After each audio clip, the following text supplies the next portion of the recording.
우리는 신앙적으로 살아보고 싶어 많이 기도합니다. 그러나 그렇게 살지 못할 때가 많습니다. 15시 20분, 16시 31분에서 삼손이 사사로 20년 동안을 지냈다는 말을 반복해서 언급합니다.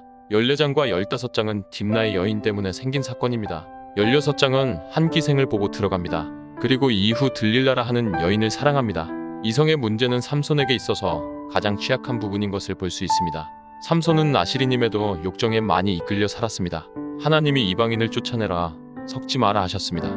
그러나 삼손은 이방 여인에게 빠져 문제들을 일으키고 있습니다. 결국에는 그 여인 때문에 망합니다. 솔로몬도 이방 여인과 정략 결혼을 한 것이 올무가 됩니다. 그로 인해 수많은 산당들이 세워졌습니다. 삼손의 어머니가 밝혀지지 않았습니다. 딥나의 여인과 기생의 이름도 밝히지 않습니다. 그런데 들릴라는 이름이 밝혀집니다. 들릴라라는 이름의 뜻은 밤입니다. 밤에 한 줄기 빛이 있어야 하는데 먹힌 것이나 다름없습니다. 삼손은 처음에는 들릴라에게 힘의 비밀을 말하지 않았습니다. 3번이나 들릴라의 배신으로 위협을 받았습니다. 처음 2번은 블레셋 사람들이 매복해 있기도 했었습니다. 이 정도 되면 삼손이 인지를 하고 있었을 터입니다. 적어도 3번째 들릴라로부터 배신을 당했으면 이제는 끊었어야 마땅합니다. 삼손은 나시린으로서 술을 가까이 하지 말 것과 부정한 것에 손을 대지 말 것에 대한 금기 사항은 이미 어겼습니다. 그나마 머리에 삭도를 대지 말라는 규범은 지키고 있었습니다. 그런데 이 마지막 마지노선까지도 지켜내지 못하게 됩니다. 우리는 내가 이것만은 지키리라 라고 다짐하는 것들이 있습니다. 그러나 삼손처럼 그것마저도 범하게 되는 순간이 있을 수 있습니다.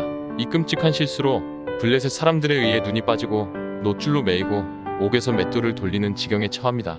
그는 사람들의 구경거리가 되었습니다. 이 사건은 오늘 우리에게 시사하는 바가 큽니다. 삼손은 머리카락 7개 잘랐다고 힘을 잃었습니다. 머리카락은 하나님의 임재의 상징으로 볼 수 있습니다. 삼손은 자는 사이에 머리카락이 잘렸습니다. 하나님이 떠나신 것을 삼손은 알지 못했습니다. 교회도 세상의 방식을 따르다 보면 이렇게 되는 것입니다.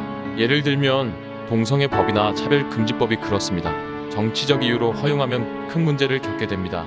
유럽의 많은 교회들이 이슬람에 의해 무너졌습니다. 이슬람은 아이를 많이 낳습니다. 교회는 아이를 적게 낳습니다. 이렇게 되면 이슬람이 많은 영역을 차지할 우려가 있습니다. 시간 문제입니다. 교회가 비웃음을 당하게 됩니다. 교회의 마지노선만은 잃으면 안 됩니다.